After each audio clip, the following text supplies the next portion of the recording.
You are listening to Get Real Podcast.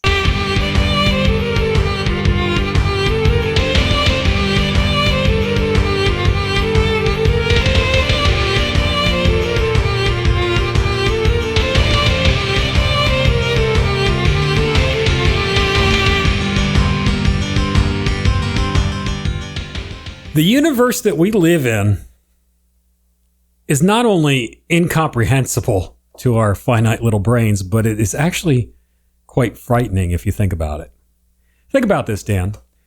The happy sun that's on the box of Raisin Bran with the 2 scoops, the sun that gives us light and warmth, if we get too close to it, what's going to happen to us? We're going to die. Totally. Then you think that through our atmosphere, there are all these meteors and asteroids that pass it. Well, if the vector just gets off just a little bit, guess what's going to happen? It's going to hit the Earth and probably kill us. Then you think about these things called black holes, where the gravity is so strong that even light cannot escape. You know, you're lighting up the world right now with happiness. I know I am. Guess what's going to happen if you get stuck in a black hole, Dan? You're probably going to die. So all of these things that are wondrous, that are part of our universe and how it all works together, I'm not exactly sure, are actually quite frightening. It's a gauntlet of sorts. It is. Well, just even think about here on Earth, the ocean. Love it. We need water. You need an ocean to surf because you like to surf. All right. But if you get caught in the undertow, what's going to happen? Yeah, death. Boy, we're just really, really happy today, aren't we? It's the Happy Dan and Happy Glenn show today. Well, not only are the things that we see in the universe frightening, but the sounds of the universe can be frightening as well. I can probably best explain it this way. If you listen to the sounds of the universe, it sounds like a New Age acid trip. It's very something that we talked about in the past. It's very psychedelic. And everything in the universe emits a frequency or a sound. I didn't know this until yesterday, but the magnetic sphere around the Earth emits a rhythm much like a drum. The Earth's magnetic sphere. So in space, stars, planets, all of these celestial bodies, they give off sounds. Basically, they sing. Now, these sounds are carried in plasma waves, and the plasma waves have to be read and interpreted through electronics to get those sounds out. We're going to talk about that in a few minutes. We don't have the ears for it. We don't have the ears for it, but God does. And that's what he listens to. That's what he hears. And to us, it's very eerie. It's very creepy. It's not the Gaither vocal band that you hear up there. If you scientifically look at the threshold of feeling to the threshold of, like, you know, I don't know, some people claim to hear 20,000 kilohertz.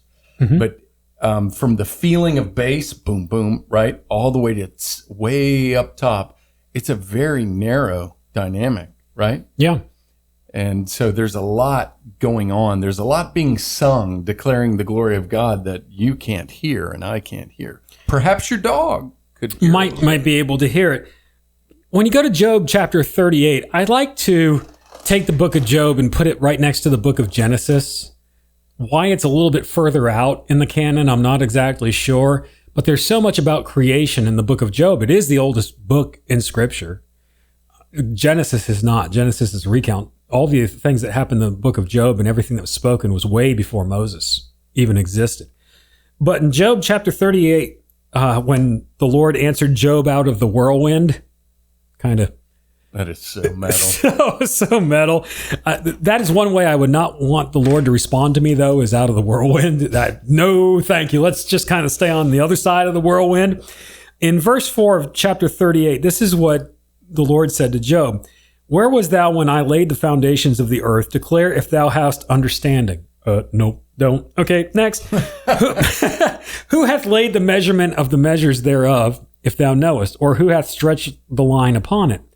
Whereupon are the foundations thereof fastened? Or who laid the cornerstone thereof? Job didn't have the answer to any of these.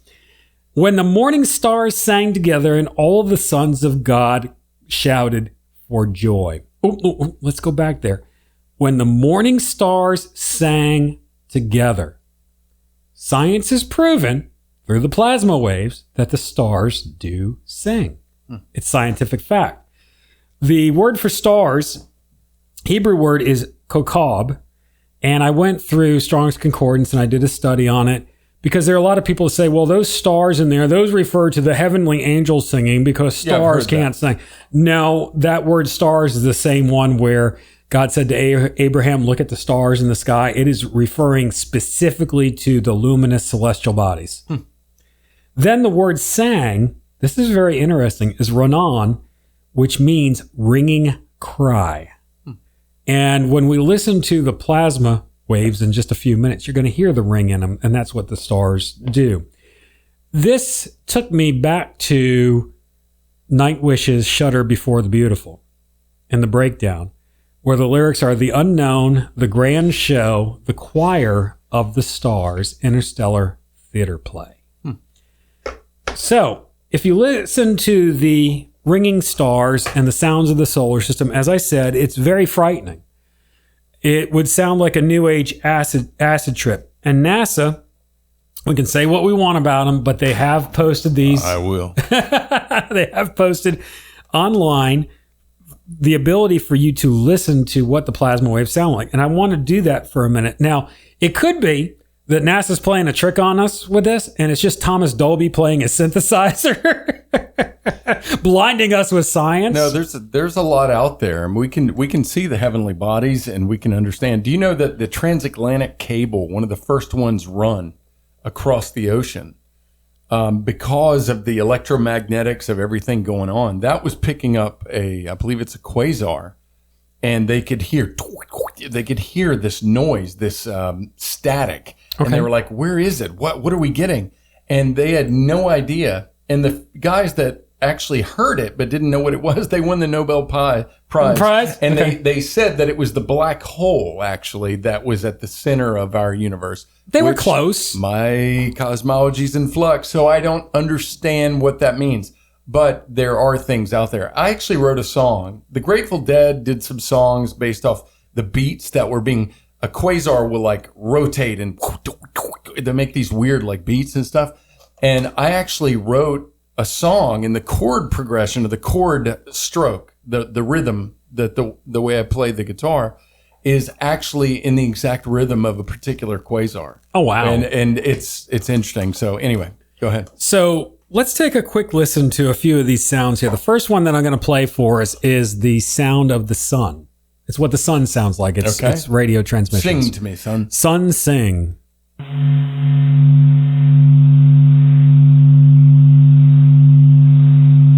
It's pretty eerie, isn't it? Sounds like something out of Doctor Who. So that's what the sun sounds like. Next one I'm going to play for us is the... Let me pull it up here. Okay, there's the sun again.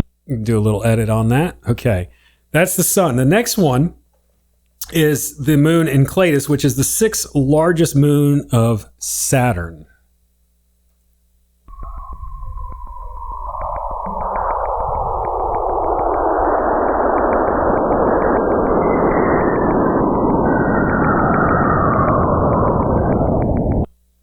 Pretty trippy, isn't it? Interesting. Isn't that interesting? The sixth moon of Saturn? Yes, sixth largest moon of Saturn. Mm-hmm. Next one is Ganymede, which is Jupiter's largest moon.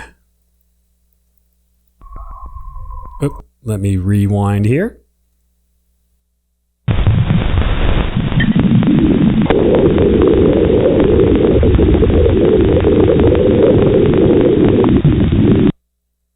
Pretty trippy stuff, huh? Wow.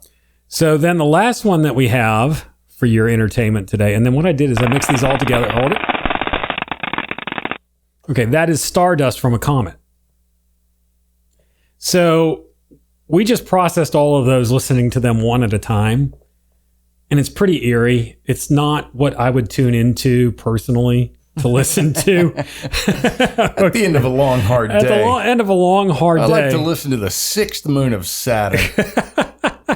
So I mixed them all together, and I just can't comprehend this, but this is what it would sound like somewhat from a heavenly perspective. if you were sitting in heaven and listening to the choir of the stars. This is everything that we just played all together.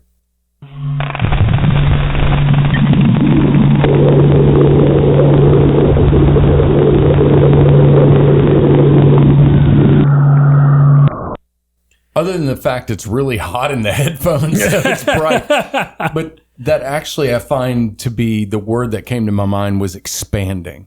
Because I sit there and I think about the origins of the universe and the unfolding of the singularity and that just what God did and how everything is stranger than fiction, from trilobites to my own consciousness.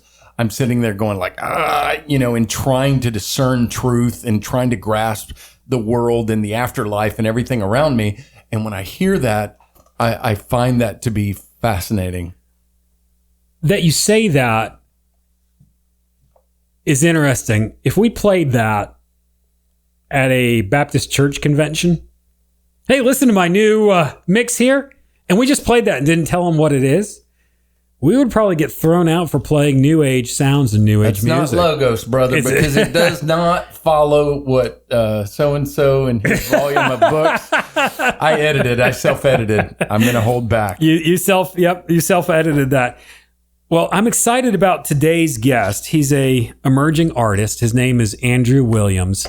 And his music, what he does is he develops and creates soundscapes similar to this, to express biblical truth. It's beautiful. It is beautiful. So we'll be right back in a moment with Andrew Williams and his soundscapes.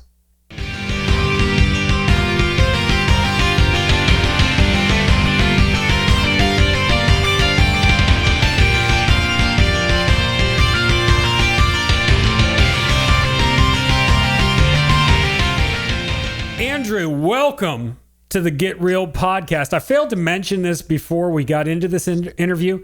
Andrew is one of our listeners. So welcome to the Get Real podcast.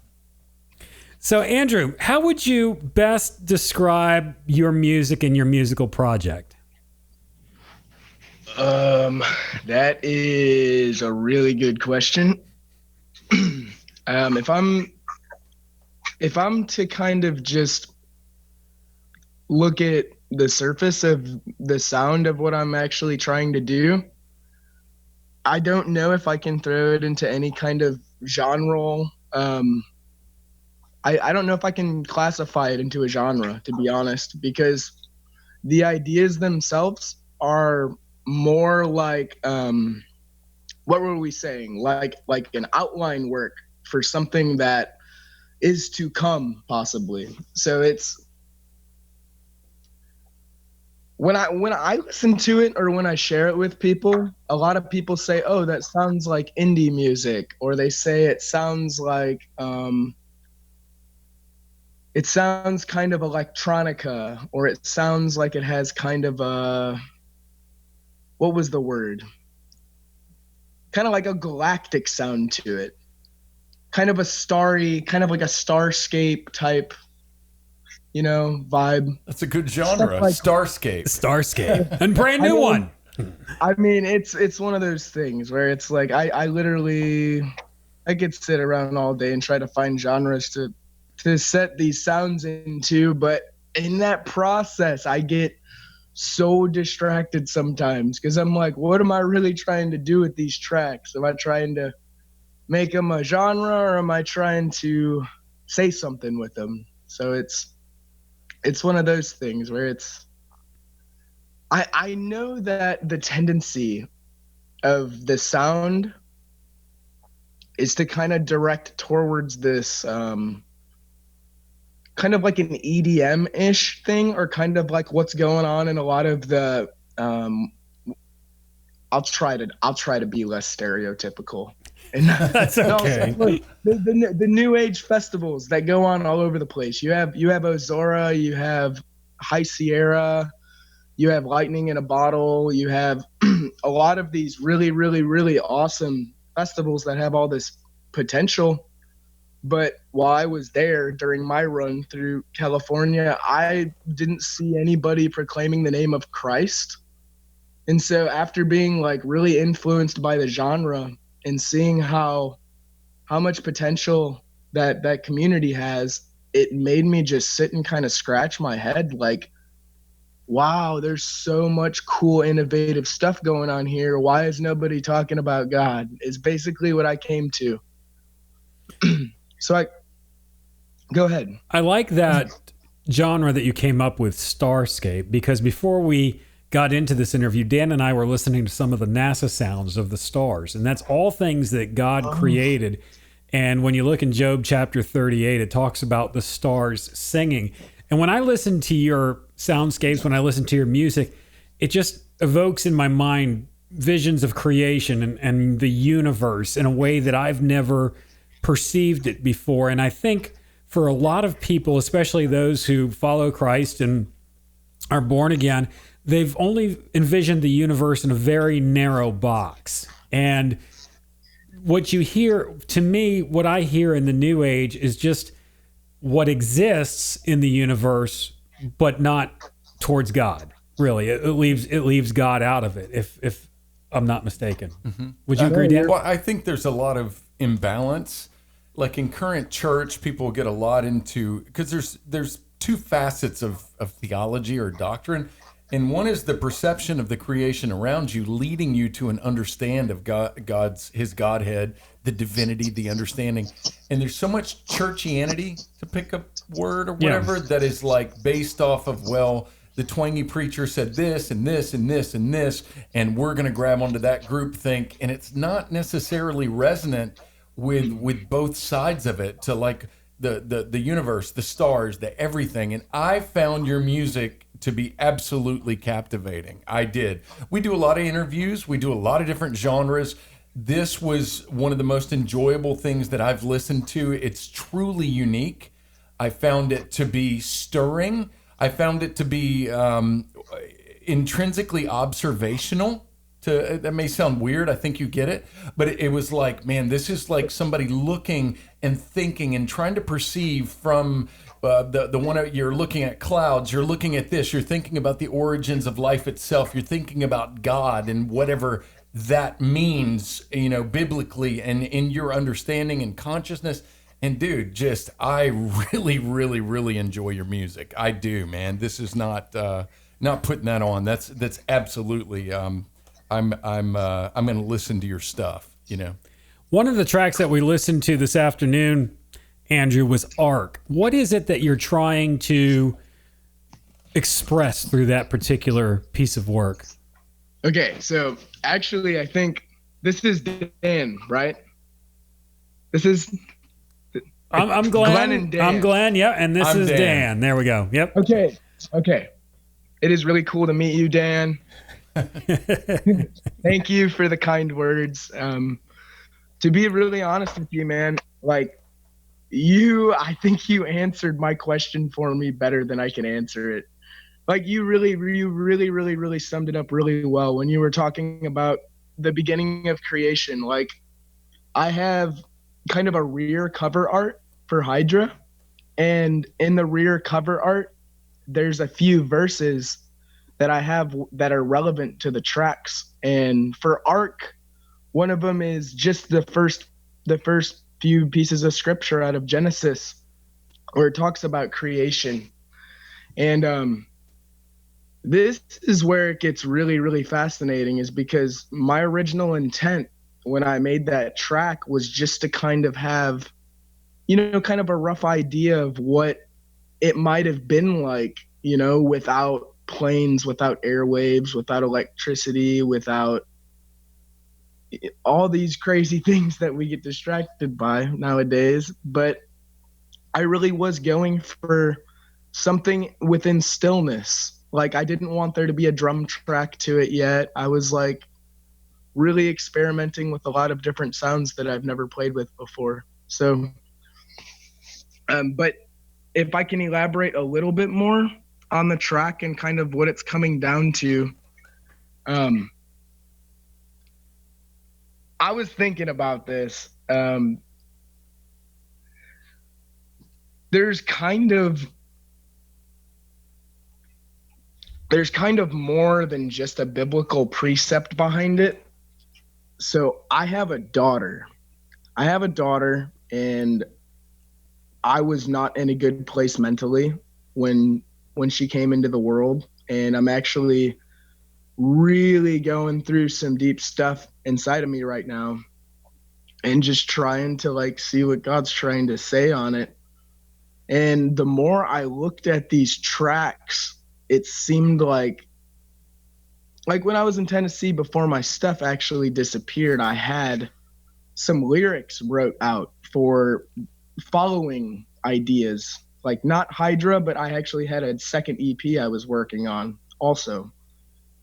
And so I honestly, last week, I was just sitting here and I had some really, really heavy emotions wash across me. And I think Arc is kind of turning into a, kind of like me trying to say things that I am not able to communicate to her in a kind of poetic form. So it's, I'm hanging out with my friends and they're looking at me like, oh, he's working on lyrics. But they're like, well, they're saying, hey, Andrew, are you doing all right in there? You're looking a bit somber. And I'm like, so what do you think about this line? And nobody understands what I'm talking about. And I'm sitting there trying to break it down and explain to them. I would be happy to share with you guys a couple of the lyrics that I have been working on. Please. Oh, that'd be great. Yeah, absolutely. Yeah, I have. I mean, it's not polished up. These are rough ideas, but this really, like trying to tie that into the beginning of creation and the creation of light and darkness, and to tie it into nothingness to like the vastness of creation, and still finding a way to like be real but still be creative and expressive, and to find that balance is what I'm going for. But yeah, let me know when you guys are ready. I can just read them to you. We're totally ready. Totally ready. Okay, so the beginning, it says, welcome to the world, my beloved child. Tides of merging currents, sifting waters, beguiled, bloom forth. And then here's a reference I have to one of the biblical bodies of water in Genesis. It says Tigris of merciful cascade. And so I kind of used that word because I mean, it's called Hydra, so it's water related, but the Tigris, it was talking about, the tree of the knowledge of good and evil, and the tree of knowledge. And it was talking about bodies of water that encamped this region when creation was happening. And so I thought it would be really cool to take one of those bodies of water in Genesis and to tie it to maybe something that hasn't happened yet, but something I'm having faith in and looking forward to. And so it says bloom forth, Tigris of merciful cascade. Amend the Gihon. So here's the second reference I have to another piece of water. I think there were 4 in Genesis. It was the Tigris, the Gihon, the Euphrates, and the Pishon, I think. Yes. I think you're correct. I think that's right. So it says, amend the Gihon to view forth the gate. So it was kind of like me looking at this gap of, I got to cross this crazy stream of rushing water that doesn't make any sense, and I don't know how to get across it. But I know God talked about it at the beginning of creation. Whether he did something directly with it or not, I wanted to include that and refer it to kind of the struggle I had been going through. So I put afterwards, to view forth the gate. So it's kind of like, I really believe that whatever he designed me for, I really believe is on the other side of me pursuing this. And I really mean that with everything inside of me. All right, next passage. It says, alas, on letting flood of genetics unsown. That line has to do with, you know, me having the paternity results all figured out, but still not being this legalistic, court dependent person that is just like, hey, this is my way, I want to do. Like, I've seen what that does to the hearts of kids and people, and I've seen what it does to families, and that's not the role I'm trying to play. So next line, it says, willed remnants steer our paths the way home, which is kind of like, you know, me taking the time to be, I guess, observant of kind of like people, like the different patriarchs and prophets and different people in scripture, and to just kind of look at like what our forefathers laid down, like simple principles that worked, that were effective, that stood the test of time, and trying to find, you know, looking at where we're at in 2020 and knowing that I'm influenced easily and trying to be really smart about how I am influenced or who I'm influenced by. The next line says, proposed seasons for the evening of tones. It's another line that has a lot of reference to like unsolved probability or proportions that are uncertain.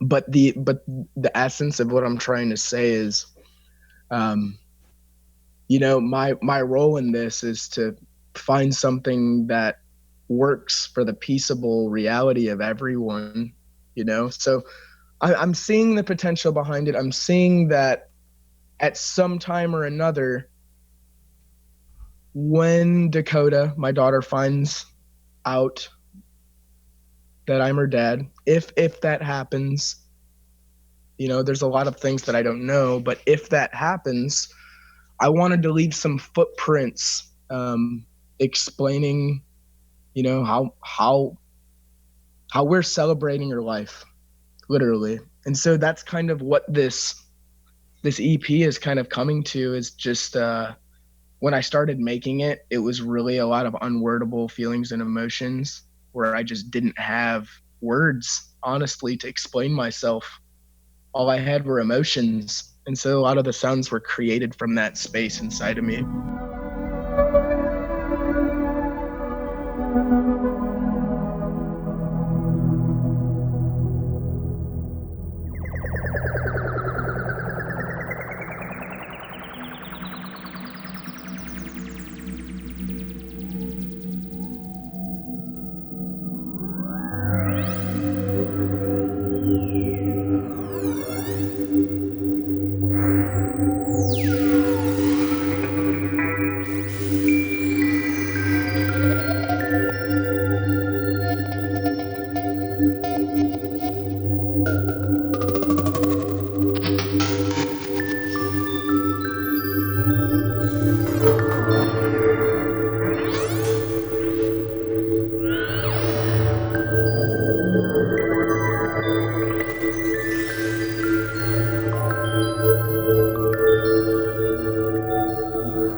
what you're doing, Andrew, is true art.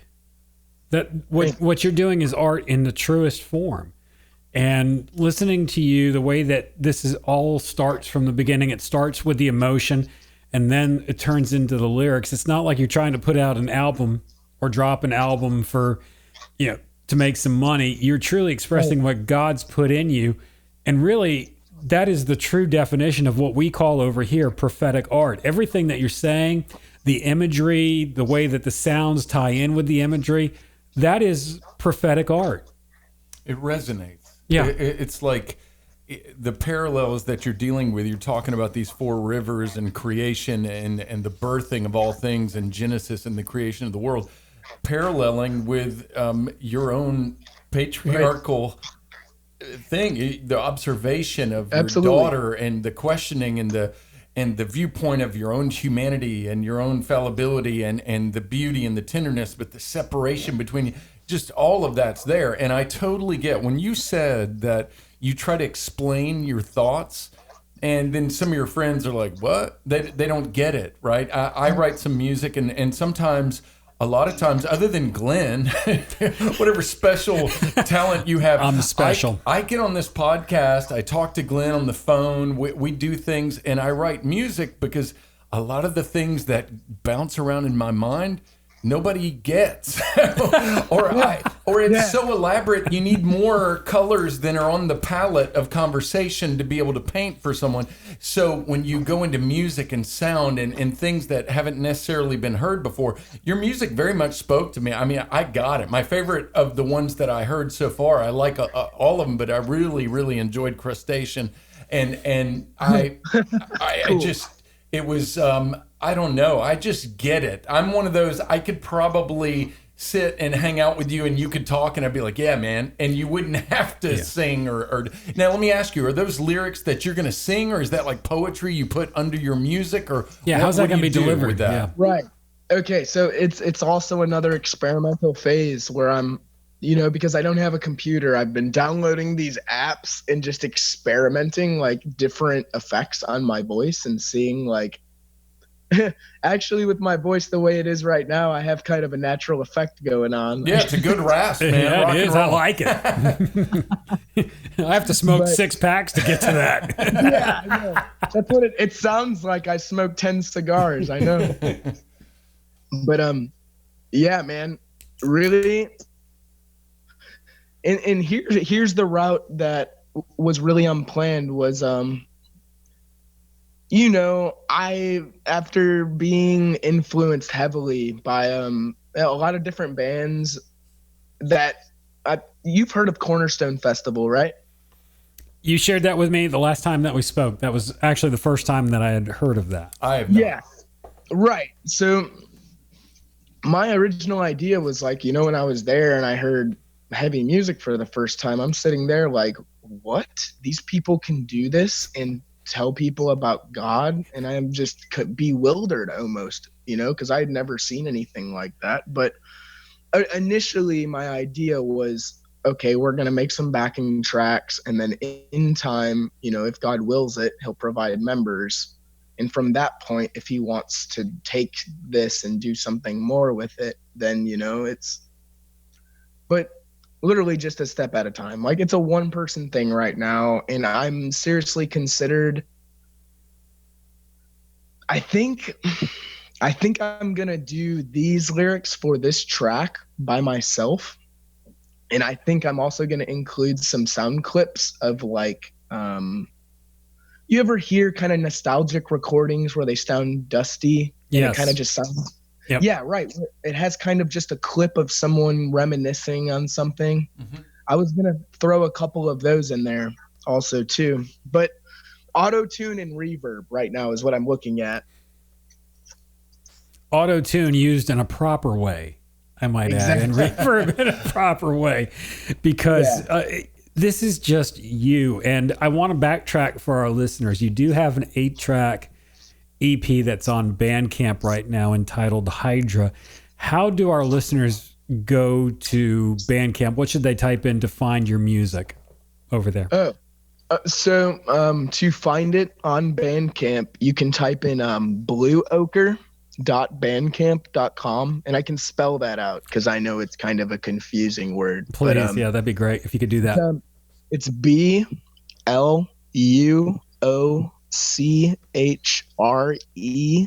dot bandcamp.com.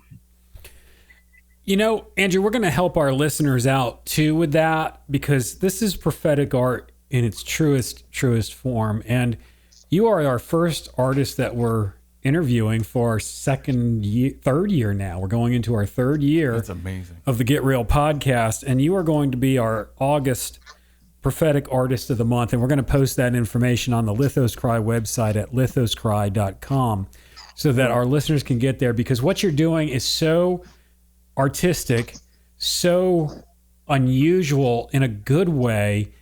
And I just can't describe it. I mean, I am just so excited to have you on our podcast to talk about this today. Hey, man. Yeah, I'm gonna buy your album. Let me.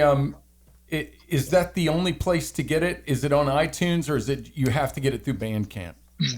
Okay, so Bandcamp is the only place that it can be downloaded from right now. It is on SoundCloud, and those recordings are a little less compressed if you wanted to hear something less rough. But to be completely honest with you, I'm planning on, at the proper time, of course, but I am planning on getting it on iTunes through, like, I think it's called DistroKid. Yep. Or CD Baby is another one. But it's really cool that, you know, because 10 years ago, we didn't have websites like that were able to bridge media distribution. So that's such a blessing that we can do that, you know. But it's a work in the making, really, right now. Oh, that's good. It's good exciting. Stuff. It's exciting, and it's exciting to see you do this. What is your hope for the person that listens to your music? What is it that you desire for them to get out of it, and how you really hope to see God maybe even use it to touch them? Yeah, that is a good question. That is an awesome question, Glenn. High five, Dan. Fist bump. COVID fist bump. There we go. Okay. Yeah, that's a radical question. So I'm radical. So initially, when I started doing this, I was not trying to design anything specifically. Like I said, I was experimenting with sounds, and you know, as much as I do that, sometimes when people hear certain sounds, sometimes those sounds are attached to certain memories or things we've been through. And so it started, I guess, for whatever reason, it felt like Yahweh was really just painting this soundscape of different cultures that I was in the midst of throughout a lot of my travels. And I'm sitting there like, man, like, God, what do you want me to really like take from this? Why do I keep, you know, channeling this sound of this memory? Like, what's in this? So then I'm really looking at it. I mean, I took a break on it, but then I'm really listening to it, and I'm like, this sounds like kind of psychedelic. But I didn't want to leave it on that impression, because I know that in itself is not going to give anyone hope. You know, if they're sitting there spinning the wrong way and they hear a psychedelic track, unintentionally, it could sometimes make things worse for some people if they're dealing with something rough. And so I thought about it, and I'm sitting here like, you know, there's something that happened to Ezekiel during his inaugural vision that actually, here's where it gets really interesting. After being immersed in that culture for a while and having my own intentional and unintentional adventures, Ezekiel's inaugural vision was the thing, honestly, that biblically explained so much that I had seen and witnessed in my life that I could not talk to anyone about. I could not explain. I sometimes couldn't even find words to talk to God about this stuff. But when I read Ezekiel 1, all of a sudden I'm sitting here like, I'm like, you know, I don't know the grace of God like the back of my hand, but I know when I read that passage, there was something that God did, where he was like, this is why I led you through all this stuff. And this is really where your life falls into place in how this book played out. And I really am trying to make something that will convey something to like a widespread group of people throughout at least the US, hopefully. But this thing where I'm seeing and meeting a lot of people in my own searching and seeking out God, but really hitting this common ground with men, that there's what would we really call it?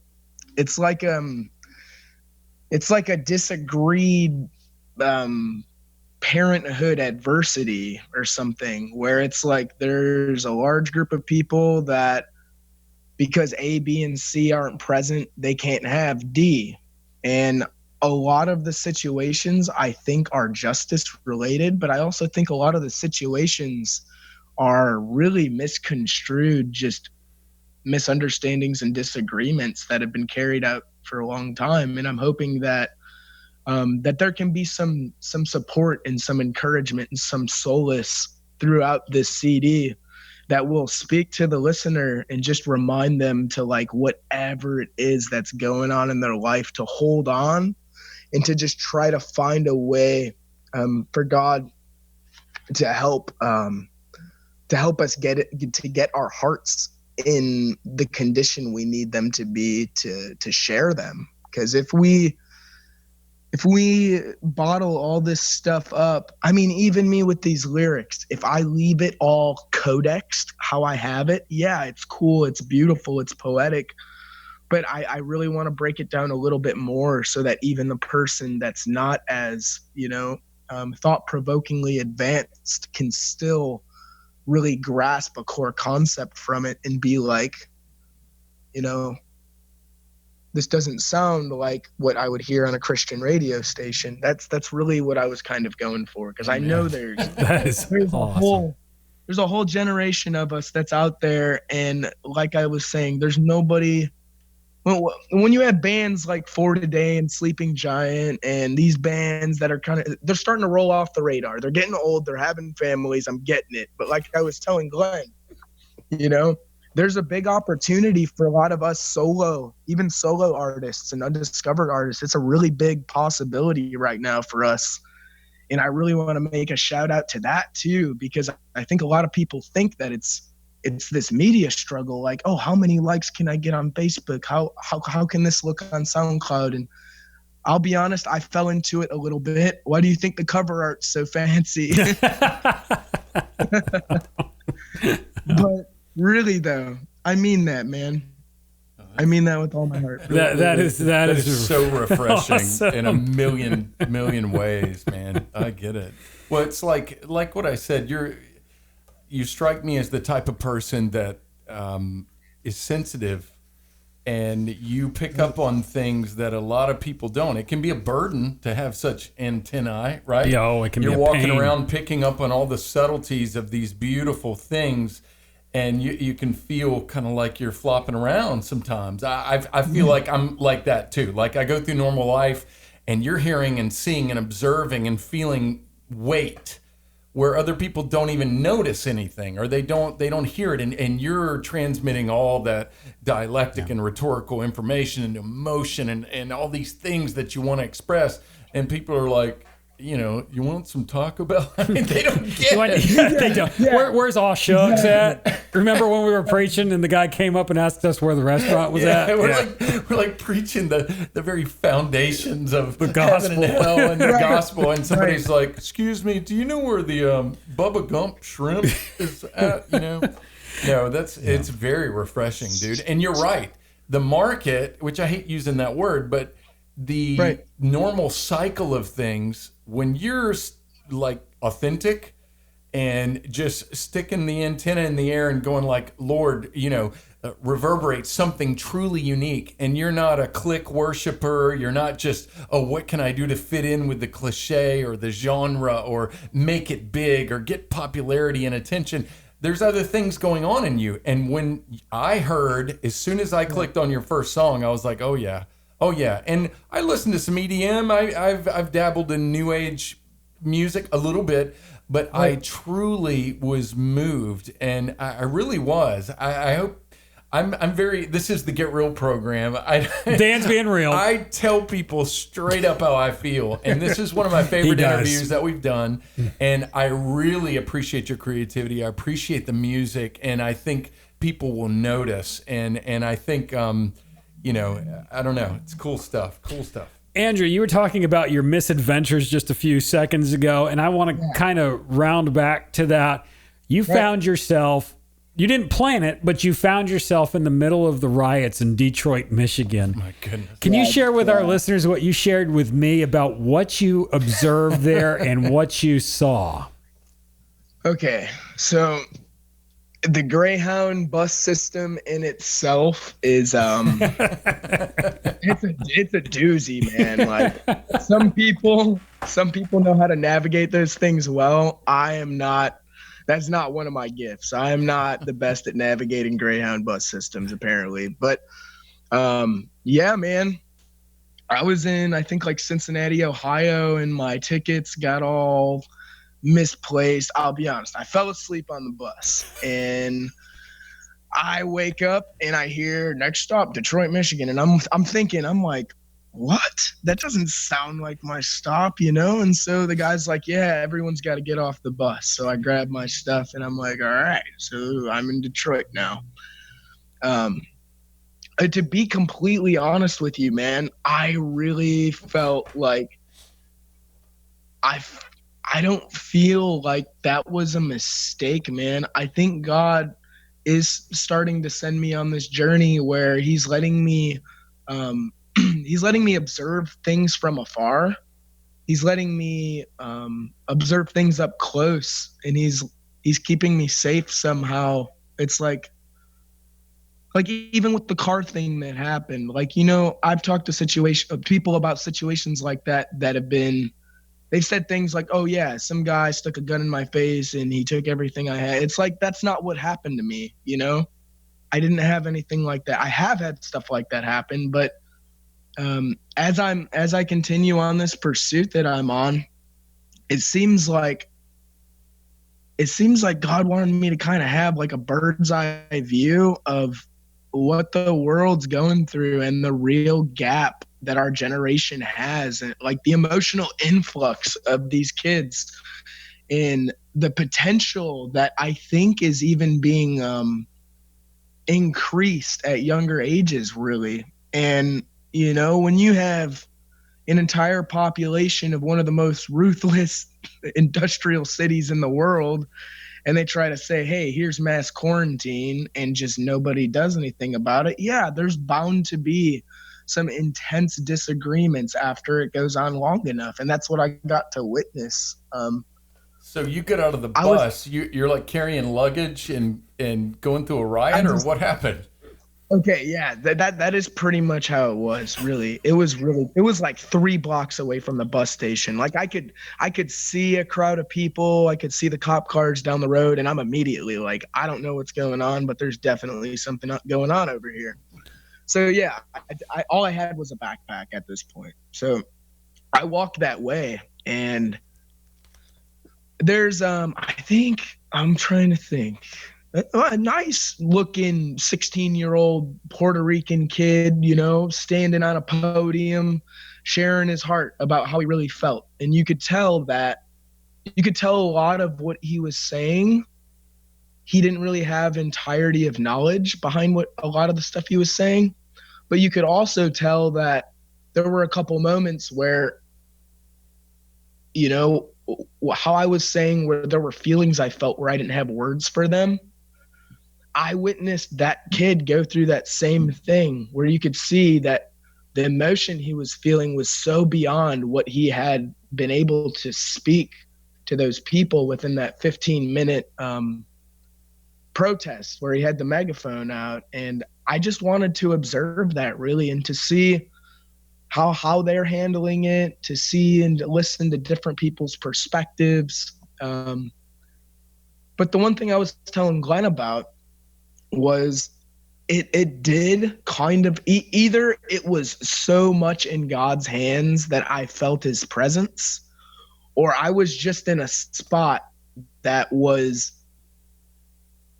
granted peace or something. I remember after that brother protested for about 15 or 20 minutes, there was another guy that took the megaphone and he said, all right, guys, we're going to do this march. It's going to be, they're trying to figure out, where to march around and what to do. And I remember hearing the words peaceful protest over and over, but then I'm hearing all this like yelling and, you have a group of people and you have some good causes, some good reason for their effort. They want to be heard. They want to be known. They want to be noticed.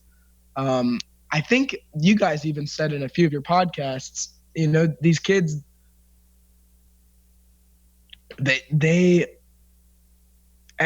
I've listened to just some of these kids' ways of looking at life are so beyond things that I would never be able to think about. So from that point, they did the march and I was the only person in the protest that took my shoes off. So I walked barefooted because I was thinking like, I was like, if somebody's going to get that I'm here to proclaim peace, maybe they'll get it by me not wearing shoes. That's really what I went for, man. Like, I remember there were a few times where people looked at me and they're like, why are you not wearing shoes? And I'm like, I think I'm here for a different reason, guys. Do you know who Jesus is? And they're like, oh, he's one of those guys. I'm like, no, I'm not. I swear I'm not one of those guys. That is so good. And man. Yeah. And so it kind of felt for a while like, I don't know how this stuff works. I don't know who oversees Detroit's city council or how they do all that with the helicopters and all the different, fleets of guards and police officers everywhere. I don't know how it works, but I know in that moment, it really felt like whoever oversees that township, like they really earnestly seek to make sure that these kids get to at least step into this radical form of being who they believe they really are. And that was the part that I thought was so cool was, I'm not regularly immersed in areas where people are suddenly like, oh yeah, they're doing a protest. You should go here. Like tell the people what's on your heart. That's not a norm where I'm from. So to see so many kids, whether they're in agreement or whether they're against each other or whether they agree or don't agree on some stuff, just to see the COVID not having reign over this was awesome to me. Really, it was really cool. I did not have any scary encounters. I did not have any experiences where I got tear gassed. Nothing like that happened. I didn't get maced. I saw a few tear gas canisters on the grounds in some of the areas we walked through. So I know that did happen in some of those areas, which is a shame. But I tried to keep it as minimal as possible. I spent 2 days there. My second night, I ended up coming across a really, really, I want to say this guy was at least 72 years old.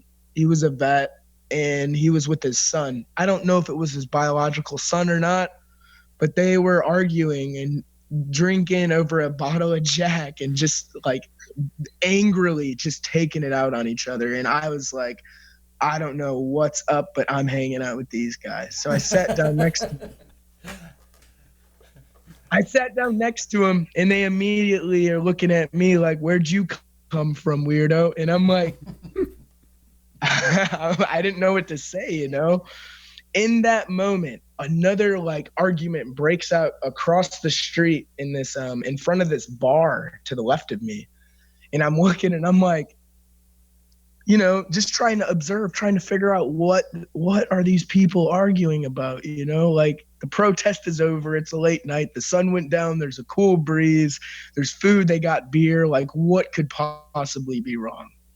And so I'm looking over there and I'm talking to the father and the son and I'm saying, man, we should go like we should go make sure that they're all right, trying to get them on this level. Like, we don't know what they're going through. We don't know what they're arguing about, but by all means, they might just need, who knows? It's 2020, we got to go there and see what's up. And so I walk over there and I just asked them, I said, hey, are you guys doing all right? Do you guys need water or anything?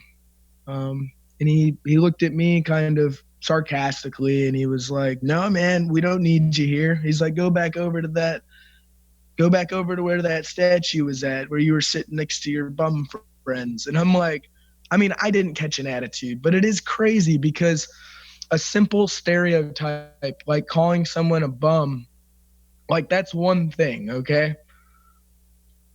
Some people might live in that and be like, hey, I'm a bum and, this is the way I live life and I'm fine with it. But then there are those people that are in that position that are a little more delicate. And I could see when he said that word, the son across the street kind of like his head dropped down. He looked down and he took a big swig from the bottle. And so I walked back over there and I'm like, all right, I'm done being peer mediator. I'm just going to read from scripture and find a safe place to sleep. So I open up the book of John and I'm like, this is way too like psycho-spiritual for them to understand. So I ended up flipping to Matthew instead. And after I'm reading in Matthew, just really, okay. So I had a King James Bible and this Bible has mostly, it speaks a little more royal-ish. It's got a lot of these and thous and thines, and it can be hard to understand it. There's a lot of I statements, and it was the first time I ever did this. I took the I statements from the Bible, and instead of them applying to me, like singularly, I spoke them as we to bring unity to the people I was around when I would speak the verse. And about 5-10 minutes into it, the dad, he's like in tears, sobbing. And he says, how did you know to come here? And he just started weeping. And the son put his arm around him. And he kind of jokingly looked at me and he said, what'd you do to my dad? And I'm like, I didn't do anything, man. I was like, I told him I felt like I was called to go to Detroit. I felt like that was in God's hands entirely. And for all I know, the God that I worship, the God that I follow, by all means, might rip everything out from underneath me just to make sure that one of his kids knows that he's loved. That's the God that came after me, man. And wow. It was an honor, honestly, to be able to be there and to witness that. Because I'll be honest, man, I was in my emotional dumps trying to make the best out of it. And God took that and he showed me, he reminded me, he let me know with all that he is, that I'm in the palm of his hand, especially when it feels like I'm not. So, wow. And just the humility to do that, Andrew, that's something that Dan and I have been talking about in the studio here, is just that heart posture of humility. A lot of people, instead of just rolling with falling asleep on the bus and winding up in Detroit, would have been freaking out and anxiety and totally missing the moment of what God had planned. Or focused on themselves. Yeah. in that particular situation. And here you are giving of yourself in a situation that most people try to avoid, and in a situation that to some people would be absolutely frightening, of winding up in a city that you're really not supposed to be in. Yeah. That just really speaks to the humility that you have and how God is using you. And for us, it's a privilege to be able to interview you and talk to you, and to not just hear about your music, but to hear about where you're coming from. And this is a question that I have. How old are you, Andrew? I am 29 years old. 29. And you 29. Speak with the maturity of somebody who's been around the block quite a bit. And that comes from your fear of the Lord, I really believe. Yeah. No, it's really beautiful. Beautiful. And before we wrap it up, Andrew, there is an affinity that you have for a particular individual that I have an affinity for, and that is Charles Spurgeon. Yeah, man. Me too. Yeah. I'll join you guys. There you go. There you go. What is your favorite Spurgeon quote, Andrew? Are you guys still there? Yep, we're still here. Okay. All right. So there was this one.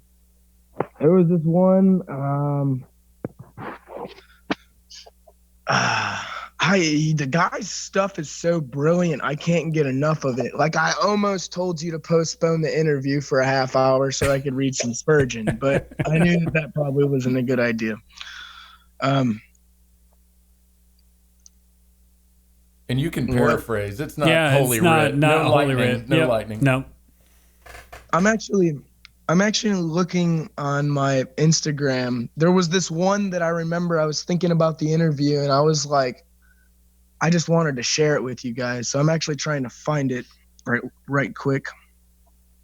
It was a really, really, really cool one though. I'm trying to think. I think when I read this, I was in a group of kids that were all doing the whole like what's it called? Where they try to prove how manly they are. And so they're all like, punching each other's arms and like, talking down over one another. And I was sitting there and I'm just like observing this, this power struggle of how the physicality of the situation would define manhood or maturity. And I'm just past it. I'm looking and I'm like, I'm not playing that game, And so I decided to read some Spurgeon. And this one's interesting, actually. So this one that I'm gonna read, I think it was actually from the quotes of Miss Spurgeon, actually. Okay. But it says life is a more perilous ocean than the Atlantic. People talk about the terrors of death, but living has greater terrors than dying. In Miss Proctor's poem, a child asks, "What is life, Father?" and gets the answer that life is a battle where many fail and yield. Then the child asks, "What is death, Father?" We are not surprised that when she learns that death is the rest which comes at the end of the strife, she says, "Let me die, Father, I fear to live."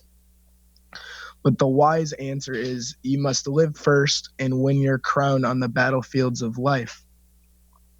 Life is full of perils, but there is one who can guard us from stumbling and present us faultless before the presence of God at last. We need only to have Christ for our friend, and he will bring us safely through all of our perils. But without Christ, we can never get home. And it ends with, a tourist in the Alps said he needed no guide, and he set out one morning alone, and he never returned. And the reason I shared that with you guys was I just related to it so deeply because it helped me in that moment, in that power struggle, where God was able to kind of just give me a glimpse of like how temporary the pain I was experiencing was. And how much bigger the path is that I'm on, and how that this ultimately is just some slight refining for that path that's being prepared. And also the end, how it was just a reminder, like how I'm so not alone in that. Like even in the moment where they're like, "All right, man, here, take your 4 hits," I'm sitting there like, am I supposed to sit there and feel like I'm obligated to take these, or am I going to completely avoid the hoop altogether and be like, hey, when God set me free, he set me free from you pounding 5 fists into my arm right now, and I don't have to sit here and deal with it. And so I walked out on the porch and I read my Spurgeon, and everyone, walked past and they're like, man, that guy's kind of different. He's kind of weird. And I even asked him, while they were leaving, I'm like, dude, can I read this quote to you guys? Like, this is some brilliant stuff. And they're like, nah, man. They're like, you're a weirdo. Like, I legit got the fat W phrase, which is a step for me because it's better than, when someone calls you a Bible thumper, you're sitting there like, it's not that bad of a word, It's not.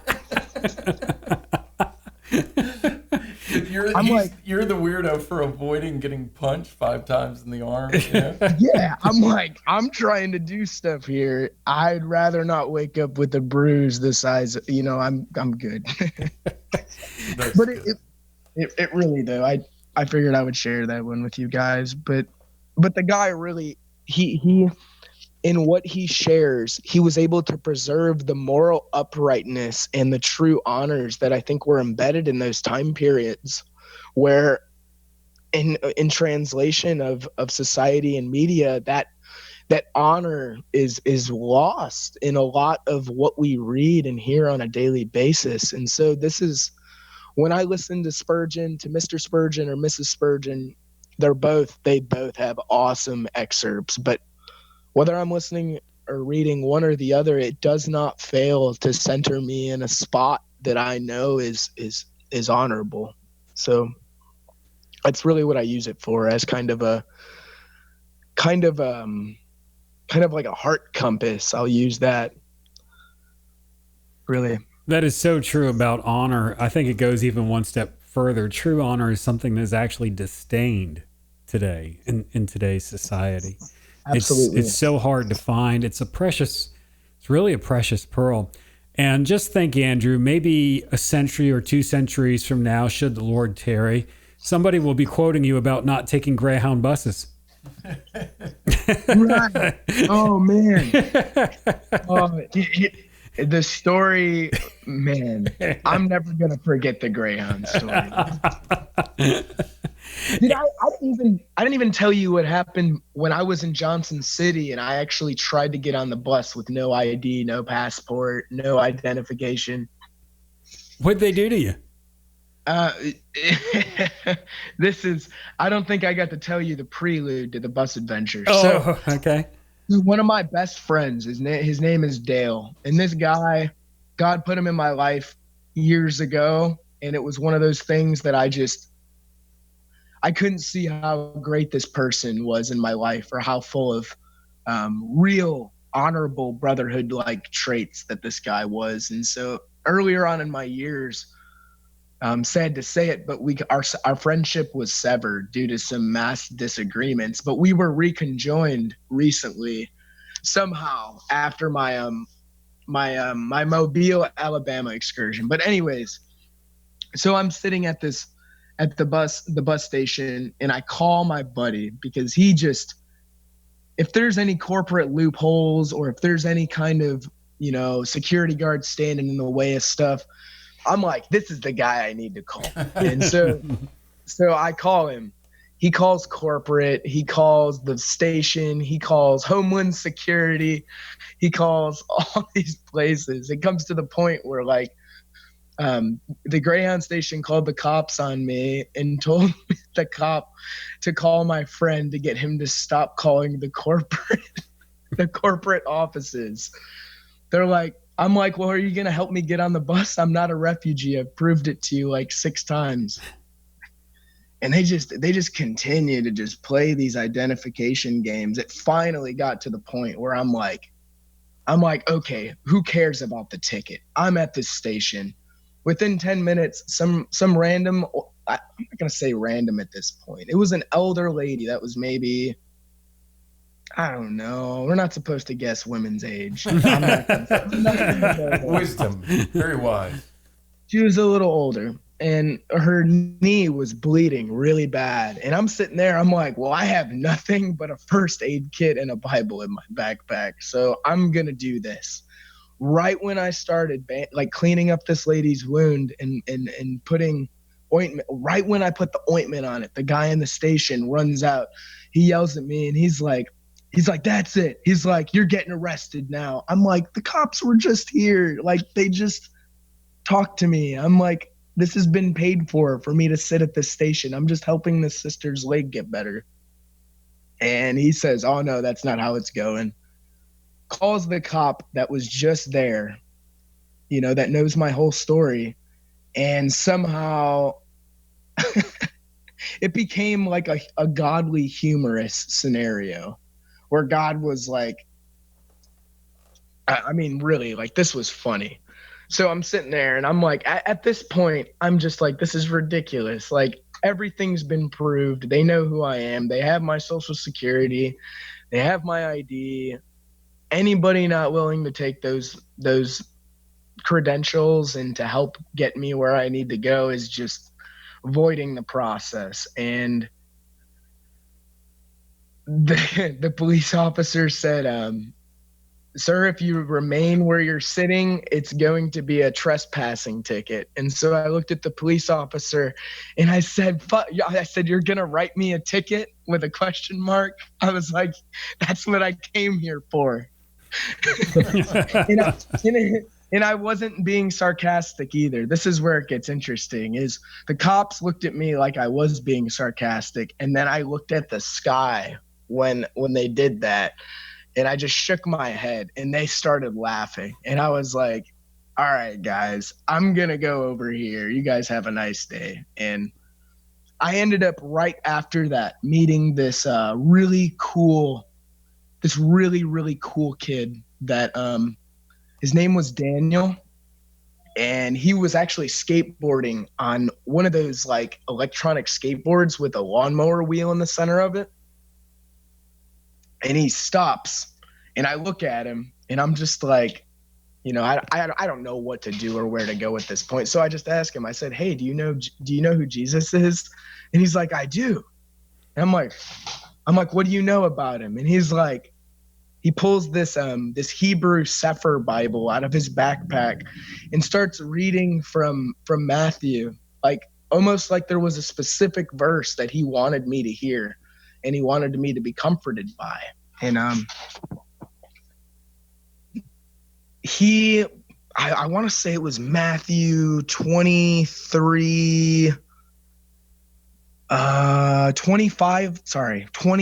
25:13, I think is it. I think that's what it is. I could be wrong. I'm looking.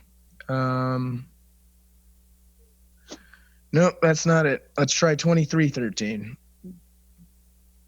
Are you guys still there? We're still here. Yep. Mm-hmm. Okay. So this verse, where is it? It was right here. So initially when I met this kid, I knew that I was not doing good spiritually or emotionally. And this kid gets put next to me and he immediately opens up, like feels comfortable right off the bat. And he starts telling me how he feels unworthy of his calling that God placed on his life because he's generally a hermit and he generally stays tucked away from large groups of people. But then he started revealing to me a lot of his artistic abilities. And I'm like, let this be a comfort, man. I'm like, I deal with a lot of that same stuff. And he just talked and talked. And then he pulls out some books from the Apocrypha. And I'm like, yeah, I haven't really dove into that. And so then he quotes this verse and he tells me to look it up. He quotes Matthew 23:13. And I guess it helped me really understand my place in a lot of what I was experiencing. But the verse said something along the lines of, woe to the scribes and the Pharisees and the hypocrites, for they shut the kingdom of heaven in people's faces. They neither enter themselves or allow those who would enter to go in. For they travel across the sea to make a single conversion. And when the conversion becomes a proselyte or a converted heir, they make him twice as much a child of hell as themselves. And so I was sitting there like, I'm like, Holy Spirit dynamite coming out of this kid's lips, and he's just talking and he's just we must have sat there and had a conversation for half the day, man. Wow. And he finally is like, are you hungry? Do you have a place to go? And I'm like, no, man. And so he invites me to his house and gives me like a really comfy bed to sleep in and like makes some food. And I'm just there really taking in like that whole day. Like I had not lived up until that point, I had not lived that dependent on God in a long time, you know? That's really cool. Yeah. It was really, really, really comforting. I'm actually hoping to connect with him in the future, and possibly include him on the ministry. To be honest, whatever comes from this in the future, actually, I consider him a prime candidate as a team member. You guys as well, obviously. Thank you. Like, hey, Dan. guys, Fist bump. There we go. seriously, you guys are doing something that, if you guys haven't had the full return on it yet, I think you're about to, because there are so many undiscovered artists that I think are going to be doing similar stuff like this up and coming. And you know what? When I come across them, I'm going to point them your guys' way. So thank you. Thank you. Yeah, man. And you know what? The next time you go traveling, give me a call, because it sounds like an absolute rush to travel with you wherever you go. So Dan and I, we will pack our bags, our teddy bear, and our toothbrush, and off we go with Andrew on a trip. Oh, no. Andrew, thank you so much for joining us today. We enjoy your music. And for those of our listeners that want to find out more about Andrew, check him out on our website, lithoscry, LITHOSCRY.com. Everybody, peace out and rock on.